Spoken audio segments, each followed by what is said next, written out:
හොඳයි. අද අපි කතා කරන්න යන්නේ ලංකාවේ නීති පද්ධතියේ ඊටාම තීරණාත්මක පනතක් ගැන. ඒ තමයි විෂ වර්ග, අබින් සහ අන්තරාදායක ඖෂධ ආඥා පනත. අපි කෙටියෙන් කියනවා PODD කියලා.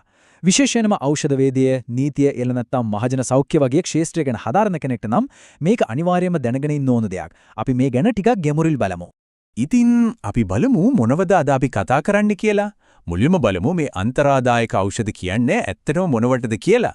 ඊට පස්සේ ලංකාවේ නීතියමය රාමුව ගැන, මේ නීතියෙන් පාලනය වෙන ප්‍රධාන ශාක වර්ග 3 ගැන, ඊළඟට අමු ප්‍රබල සහ පාලිත ඖෂධ කියන කොටස ගැන, අවසානයේටම මේ ආඥාපනත ඇයි මෙච්චර වැදගත් කියන එකත් කතා කරමු. හරි, අපි එනම් පළවෙනි මාතෘකාවෙන් පටන් ගමු. මොනවද මේ අන්තරාදායක ඖෂධ කියන්නේ? ඇත්තටම මේකට අර්ථකථන දෙකක් තියෙනවා. එකක් තමයි අපි සාමාන්‍යයෙන් හිතන විදිහ, ඒ කියන්නේ පොදු සමාජ අවබෝධය. අනෙක් තමයි නීතිය මේකට දෙන ඊටාම නිශ්චිත අර්ථකථනය. මෙන්න මේ දෙක අතරේ ලොකු වෙනසක් තියෙනවා. දැන් බලන්න, අපි සාමාන්‍යයෙන් කතා කරද්දී අන්තරාදායක ඖෂධයක් කියවම හිතන්නේ ඇඟට මනසට හානි කරන ඕනම දෙයක් නේ. හැබැයි නීතියට අනුව නම් කතාවට වඩා ගොඩක් වෙනස්. නීතිය අන්තරාදායක කියලා පිළිගන්නේ ඒ පනතේම ලයිස්තුගත කරලා තියෙන නිශ්චිතම නම් කරපු දේවල් විතරයි. ඉතින් අපි සාමාන්‍යයෙන් දෙයක් අන්තරාදායකයි කියලා හිතන්නේ මොන වගේ ලක්ෂණ තිබුණොත්ද? අන්න ඒක තමයි මෙතන තියෙන්නේ. ඒ කියන්නේ අබ්බැහිවීමක් ඇති කරනවා නම්, ශරීරයට හරි මොළයට හරි බරපතල හානියක් කරනවා නම්, අපේ සිහිය හැසිරීම වෙනස් කරනවා නම්, සමාජයේ ප්‍රශ්න අපරාධ ඇති කරනවා නම්, ඒ වගේම ඕවර්ඩෝස් වෙලා මරණයට පවා හේතු වෙන්න පුළුවන් නම්, ඔය වගේ දෙයක් තමයි අපි සාමාන්‍යයෙන් අන්තරාදායකයි කියන්නේ. හරි. ඔය පොදු මතය පැත්තකින් තියලා අපි දැන් බලමු ශ්‍රී ලංකාවේ නීතිය මේ ගැන මොකද කියන්නේ කියලා. මේ ද්‍රව්‍ය සම්බන්ධයෙන් තියෙන ප්‍රධානම නීතිය තමයි අර අපි කලින් කිව්ව විෂ වර්ග, අබින් සහ අන්තරාදායක ඖෂධ ආඥාපනත. හොඳයි. මේ PODO පනතෙන් ඇතරම කරන්නේ මොකද්ද? සරලවම කිව්වොත් අන්තරාදායක ඖෂධ කියලා වර්ග කරපු දේවල් නිෂ්පාදනය කරන එක, ළඟ තියාගන්න එක, විකුණන එක, ඒ වගේම ජාවාරම් කරන එක, පාලනය කරන එක. ඒ කියන්නේ ශාකයක් විදියට වවන තැන ඉඳලා නිෂ්පාදනය කරලා විකුණලා කෙනෙක් අතට යනකම්ම මේ සම්පූර්ණ ක්‍රියාවලියම දැඩි නියාමනයකට ලක් කරනවා. මේ පනතේ තියෙන ප්‍රධාන අරමුණු ටිකක් බලමු. එකක් තමයි හානිකර ඖෂධ වලින් මහජන සෞඛ්‍ය ආරක්ෂා කරන එක. ඊළඟට නීති විරෝධී ජාවාරම් නවත්තන එක. මත්ද්‍රව්‍ය හදන ශාක වගා කරන එක තිටිට අයිති. හැබැයි මෙතන තියෙන වැදගත්ම දේ තමයි මේකේ ද්විත්ව ස්වභාවය. ඒ කියන්නේ එක පැත්තකින් නීති විරෝධී දේවල් තහනම් කරන ගමම් අනෙක් පැත්තෙන් වෛද්‍යමය සහ විද්‍යාත්මක පර්යේෂණ වලට අවශ්‍ය නම් මේ දේවල් පාලනයකින් යුතුව භාවිතා කරන්නත් ඉඩ සැලසෙනවා.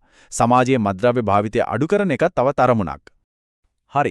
දැන් අපි එන්නේ මේ පනතේ ගොඩක් වැදගත් කොටසකට. ඒ තමයි 26 වෙනි වගන්තිය. මේක ඇත්තටම මේ නීතියේ හදවත වගේ කියලා කියන්න පුළුවන්. මොකද මෙතනදි තමයි අන්තරාදායක ඖෂධවල ස්වාභාවික මූලාශ්‍ර විදියට නිශ්චිතවම ශාක තුනක් නම් කරලා තියෙන්නේ.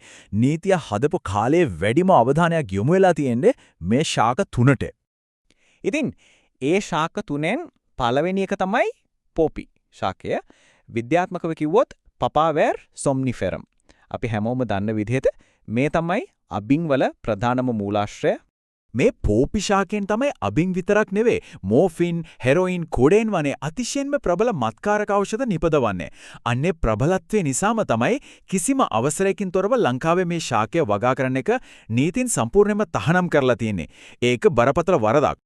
හරි, අපි දැන් බලමු දෙවනි ශාකය. ඒ තමයි කෝකා ශාකය.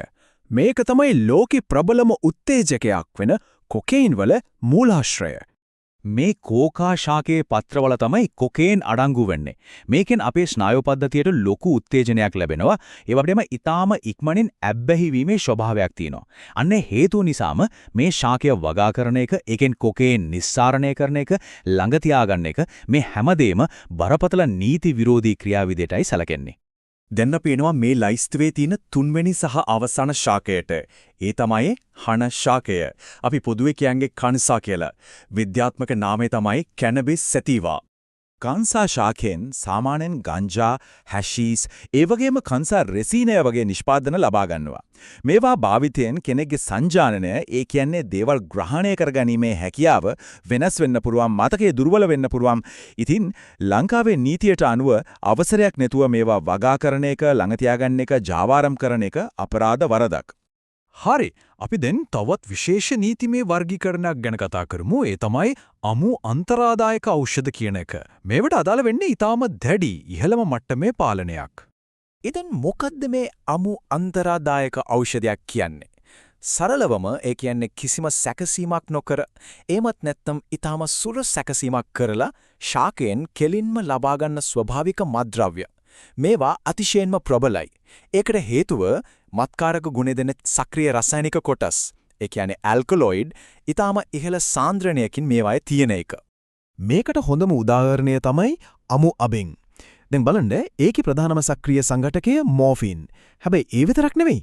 ඊට අමතරව කෝඩේන්, තීබේන්, පැපවැරින් වගේ තවත් ඇල්කලොයිඩ් වර්ග ගණනාවක්ම තියෙනවා. මේකින් අපිට තේරෙනවා මේ ස්වභාවික ද්‍රව්‍යයේ රසායනික සංයෝජය කොයිතරම් සංකීර්ණද කියලා. ඉතින් මේ තරම් ප්‍රබල නිසා මේ අමු ඖෂධවලට තියෙන නියාමනයත් ඒ වගේම දැඩි.